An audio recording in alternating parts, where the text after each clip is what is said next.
So, number 1, multiple choice question, AP question, evaluate that limit. We've learned limits graphically and numerically, so I'm going to have to work with what I've got, right? So I'm going to draw a graph. Some of you asked, can you do this without a graph? Absolutely. You're about to find out how. Okay, so when x is less than 4, I'm going to graph x squared. So we did learn how to graph piecewise functions. I am going to be careful about where this function goes when x gets close to 4. Would you agree with that? So couldn't I plug 4 in to see where that hole's going to be? And where will that hole be at? 416. It's important to note that. Okay, and then 2x is a line. Just plug in 4. That's a good idea. I get a hole there at 8. Do you agree that's at 8? That limit as x approaches 4 exists. No, see. Why not? They're not the same. Now, Drew asked me, could I just plug it into both pieces and see if they're the same? Yeah, makes sense, right? I think that's a very valid way to work that, and then I would not need a piecewise graph. Now, it's a good idea to kind of know what the graph looks like and have that idea, but yeah, we could just plug that into each piece and see where I'm approaching from the left and the right. The limit's 1. Why? Because you plug it in, you get x minus 1, x minus 1, and x equals 1. Why would you just plug it in? Because I don't know. We know that's a quadratic. I don't know exactly what it looks like, but I know it's a quadratic. Actually, I know quite a bit about what it looks like, but that's okay, because you can factor it. But it's a quadratic. And then as x approaches 2, it's 1, but how would you, what's a quick way to get there? Plug in. Just plug in 1? Plug in 2, right? Isn't a quadratic a nice continuous function?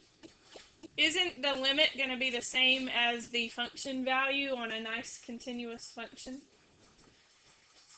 So, you have figured out how to do over half of the limits that exist. Plug it in, right? That's what we're learning how to do today. That's it? Sort of.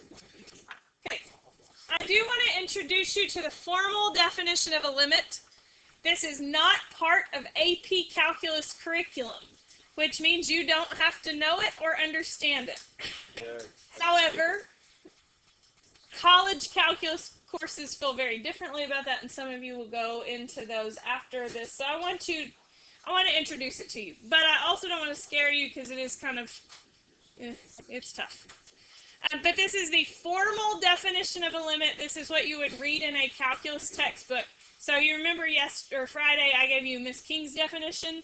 That is not in a textbook anywhere. That is Miss King's definition. But this is the actual definition of a limit. I'm going to read it to you, and then I'll try to take some of the fear out of it, but it is pretty yucky looking. The limit of f of x as x approaches L is defined to be the limit, this is the notation, if and only if, given an epsilon greater than 0, that's a Greek letter, there exists a delta greater than 0 such that if 0 is less than the absolute value of x minus a is less than delta, implies that f of x minus L in absolute value is less than epsilon. Whoa, right? Craziness. Let's see what that means. So what this means is kind of, you can trap the point. It says, given an epsilon greater than 0. So if I give you any number greater than 0, and what we're talking about is teeny tiny numbers, like 0.0001. So say I give you a number like that. Then, so that kind of traps the f of x minus L, traps the y value in this box, okay? It says, if I give you any epsilon greater than 0, I can give you one as tiny as I want to give you, then there exists some delta greater than 0, some way I can trap in the x, such that if I trap in the x small enough that the y traps in that box. Well, what that excludes is, say you have a hole with a jump. You see how I can't trap the function in a box there? I can trap it in a big box, but not any box. Epsilon could be any number, so I should be able to pick a number as small as I want. And I can't pick a number as small as I want. Does that make sense? Y'all remember that weird discussion we had about putting infinity as an answer? Y'all remember that? And I said good calculus teachers won't let you do it? Mm-hmm. It's because you can't put infinity in a box. So the formal definition of a limit doesn't work with infinity as an answer because you can't put infinity in a box. Anyway, that's the formal definition of a limit. You do not need to know it for this class, but for if those of you going on to future math classes, you may have to know that. Okay, so today we're going to talk about calculating limits by hand. Didn't you already do that? You're about to find out. Okay, so there are 3 methods we're going to talk about today, and then we'll pick up some extra methods tomorrow.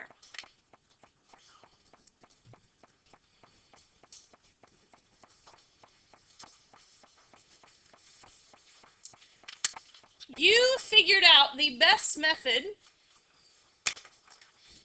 for calculating a limit by hand on the bell ringer. If you can plug in the number into the function, the limit as you're approaching, you can plug in that number into the function, that's what you do. So step 1 always is try substitution. If it works,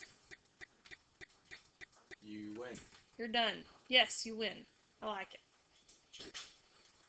So if it works, you're done. Example, the limit is x approaches 3 of x squared is?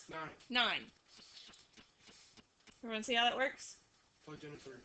Jackson, stay awake. Take notes. It's kind of important, calculus stuff. Okay, so substitution. If it works, you're done. D N E. What if I get 0 over 0? D N E. 0.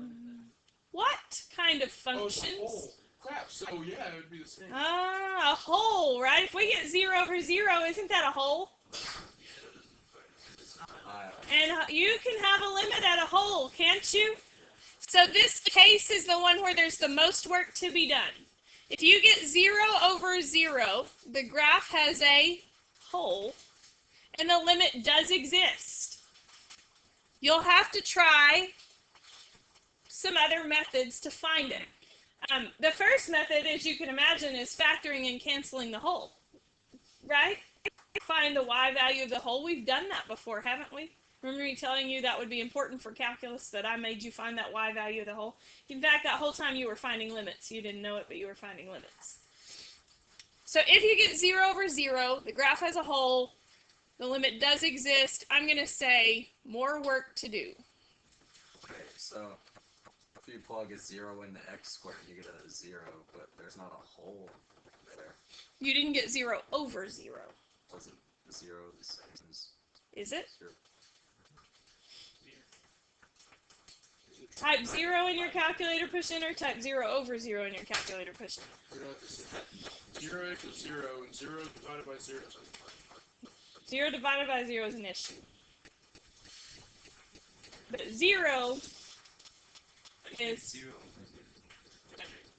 You don't want to deal with 0 over 0. It's a problem. Yes. Charlie? Okay, sure.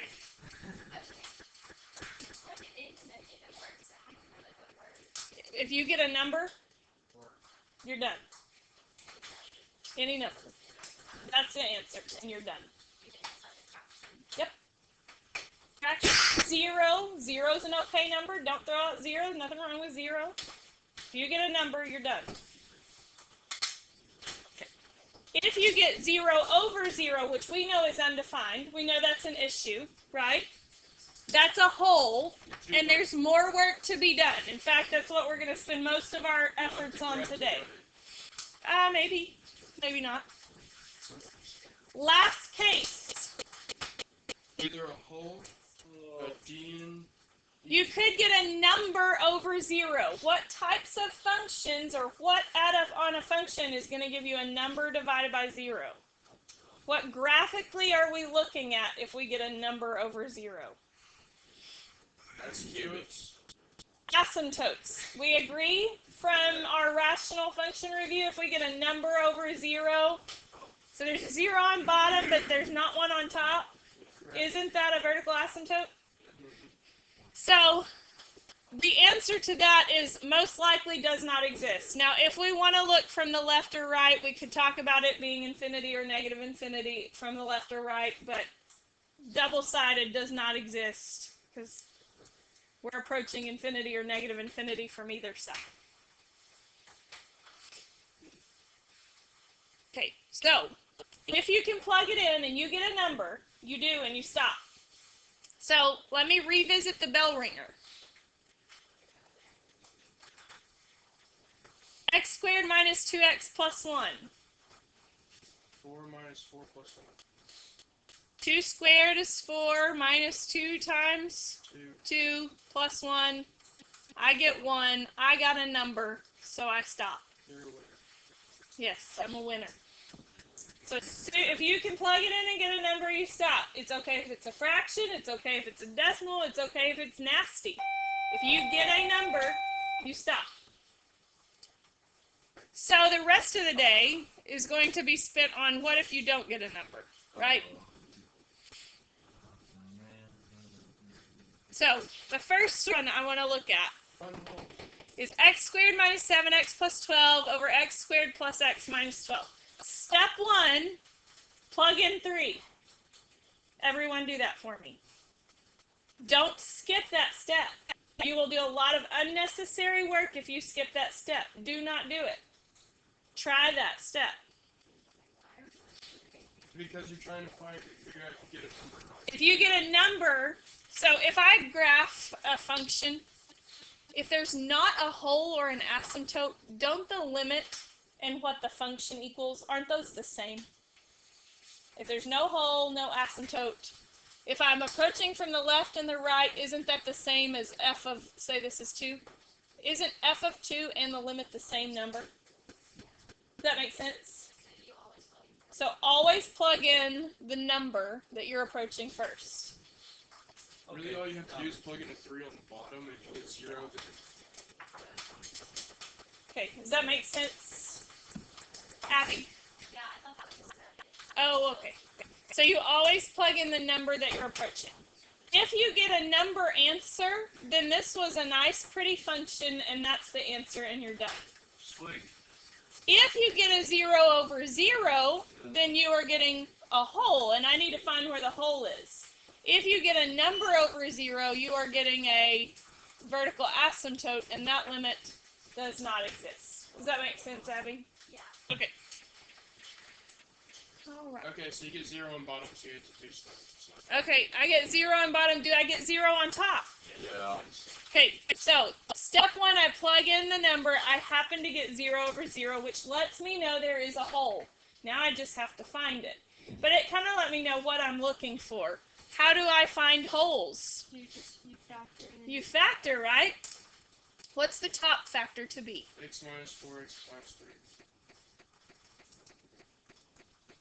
What's the bottom factor to be? X plus 4, x cross out. Cross out the x minus 3. So it's 3. Now plug it in. Can I plug 3 in now? 3 minus 4 is negative 1. Oh. That's the limit. Because that's where the hole is, right? That's the y value of the hole. That's what I'm approaching. Now, time out for just a second. What if I was finding the limit as x approached 1 or 2 or 3 or 4 or 5? Then plug it in. Plug it in and stop. This factoring would be completely unnecessary for any of those cases, right? The only time I would have to factor this is if I were plugging in the hole. Does everyone see that? And when I plug in the hole, I cancel the hole out, and then I can plug in the 3. So Moral of the story, plug it in. If you can't make it where you can plug it in, then plug it in. We want to plug it in. That's our goal. Negative 1/7 is that limit. So Next the limit... is 0 on the bottom. There's a number on top. No.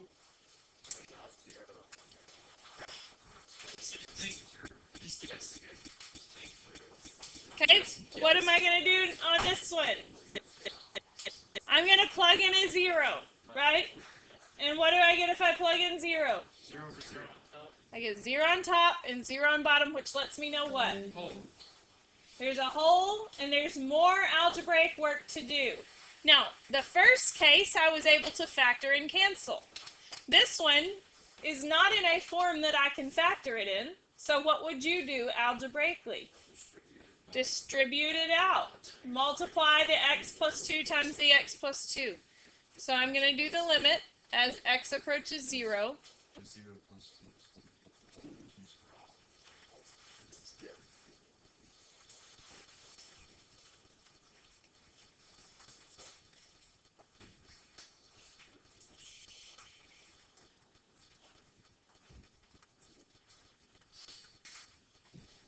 Y'all okay if I distribute that quickly? And I did inner and outer at the same time. I didn't say foil, though. I didn't want to hurt your ears. So I get the limit as x approaches 0 of x squared plus 4x over x. Does everyone agree? You can divide out an x. Which part? Which part do you not understand? Okay. So I foiled this out. Canceled the 4's. There. So it's negative 4. Okay. Now can I factor and cancel? Yes. What factors out of the top? X. Bryce, do you have a question? Do you always have I don't to know give if he does. it right limit and which is 0? Yes. Good question. Keep the notation going until I take the limit. I want to let myself know that it's still there. So keep the notation all the way down. So it's x plus 4. It is, and then as x approaches 0, what is x plus 4? 4. 4. That's our limit, 4. Okay, let's... 0 for x. So As soon as you can plug it in, Abby, you want to plug it in. Now, what was keeping us from plugging it in before now? moving stuff. Abby, what was keeping us from plugging it in before?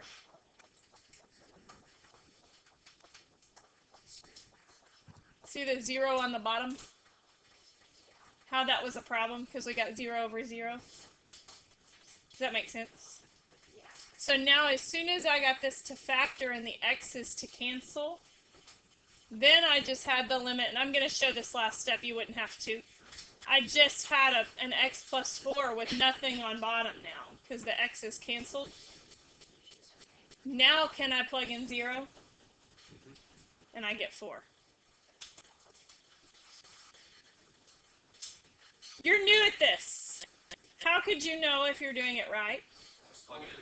You could graph it. You could do it numerically, right? You have lots of options. So you can check these with the calculator. Even though we're doing them by hand, that's our goal for the day. Check them in the calculator and see if you're doing them right. Okay, I want you to try these.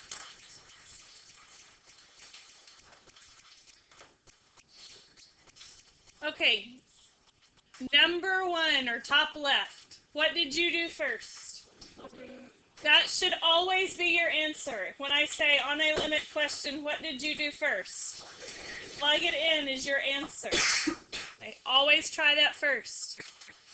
So when I do plug in 1, I get 3 times 1 squared minus 2 times 1 plus 1. Remember, the reason this works is this is a parabola. It doesn't have any asymptotes, it doesn't have any holes. So everywhere along that function, the limit and f of x would be the same value. So I'm just going to find f of x because I've been able to do that since I was in Algebra 1. So that's an easy question, if it's a nice, pretty continuous function, or at least continuous at the point that I care about. So plug in 1, and I get 3 minus 2, which is 1. 1 plus 1 is 2. Everyone get 2? You get a number, you're done. That is the limit. We stop. Okay, the next one, the top right, looks like you might have to do work. Nope. Do you have to? 3 plus 3 is 6. 3, plug it in. 3 squared is 9. 7. I'll just do it. So I get 7/6. That's the answer. That is the limit. Could that limit be tough to pick out numerically? Yeah, it's going to be a decimal with something repeating, but and I'm not saying you couldn't do it, but it'd be a little bit tough to pick out because the fraction, unless you're really good at decimal to fraction conversions, that would be a little tough to pick out. Any questions about that one? Now, does this function have a hole or have a problem? It's not a hole. Where? -3. At -3. So if I had done the limit as x approached -3, would we have an issue? I would get a number on top and a 0 on bottom, wouldn't I? So what would my answer be for now? Does not exist. We'll talk about the infinity, negative infinity at a later date. But for today, it would be does not exist because we've got a vertical asymptote. So no matter what, we get one of those right now. Does not exist. If you get a number over 0, you put does not exist. When we'll start doing positive or negative infinity is when we start approaching from the left or from the right, and we'll want to know which direction we're approaching. And we'll talk about that later. This one is the first one where I encounter some sort of problem. I plug in the -3, and I get -3 squared plus -3 minus 6 over -3 squared minus 9. 0 over 0, does everyone agree? Which means what? Keep going. There's more work to do. If I get 0 over 0, that means there's a hole. Remember, if there's a hole, there is a limit. I can find it. I just have to do a little bit more work. Is this making sense to everyone? Is anyone a little lost about the concept or anything? Good. So I go ahead and factor. If that's an option, that's going to be my first go-to. X plus 3, x minus 2 on top. Does everyone agree with that? On the bottom, I get X plus 3, x minus 2.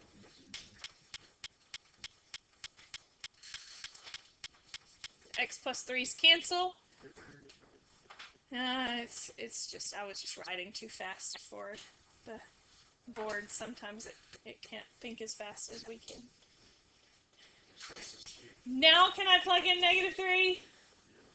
-3 minus 2 over -3 minus 3, which is good.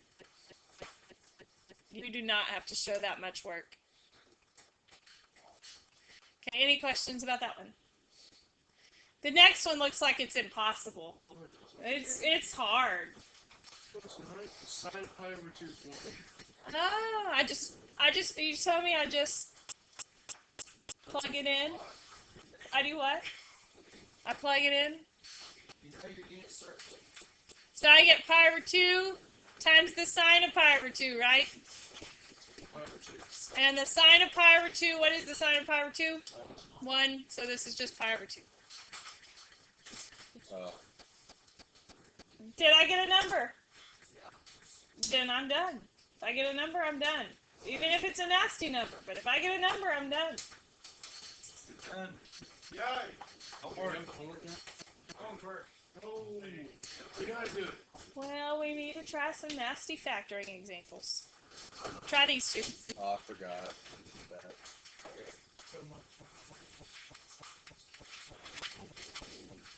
You will be okay.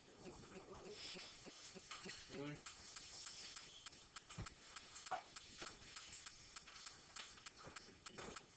So how could this get hard? When you If the algebra got hard, right? This gets hard when the algebra gets hard. Limits are not hard. 3 months from now, remind yourself of that. When you look back to limits, if you feel like they're hard, remember limits aren't hard. Algebra can be hard sometimes, but the limit part is not hard. You plug it in. If you get 0 over 0, you work some more. If you get a number over 0, it does not exist. There are 2 ways you could work this, and I'm going to show you both, because how many of you remember the difference of cubes formula? Okay, so about half of you. Plug in 2, do we get 0 over 0? Right? Which means I need a factor. It does factor. Same, opposite, always positive. X squared, 4, 2x, x minus 2. Same, opposite, always positive. Okay, now, it works great. Most of you aren't going to remember, not most, it looks like about half of you aren't going to remember that formula long term. So is there another option? If we know the limit exists, is there another way to find it? You do know this divides in evenly, right? Could you use polynomial long division and divide it out? You can do that as well. So that's another option. So either way, does it come up often? The difference in sum of cubes formulas don't come up often, but every now and again they come up. Can I plug in 2 now? 12?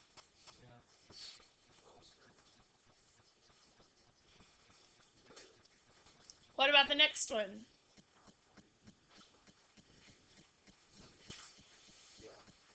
Yeah, what? Okay, first, what am I doing first, though? Plug the 0 in. Can you envision a time I put limit as x approaches 5 there?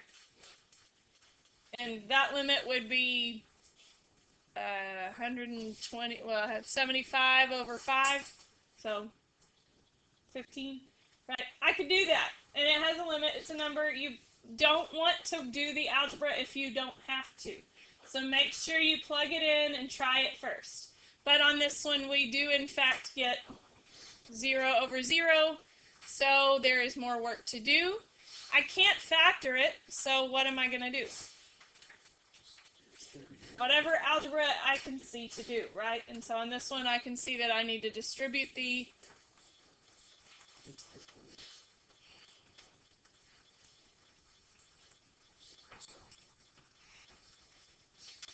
25s cancel, and then I can factor out an x on the top.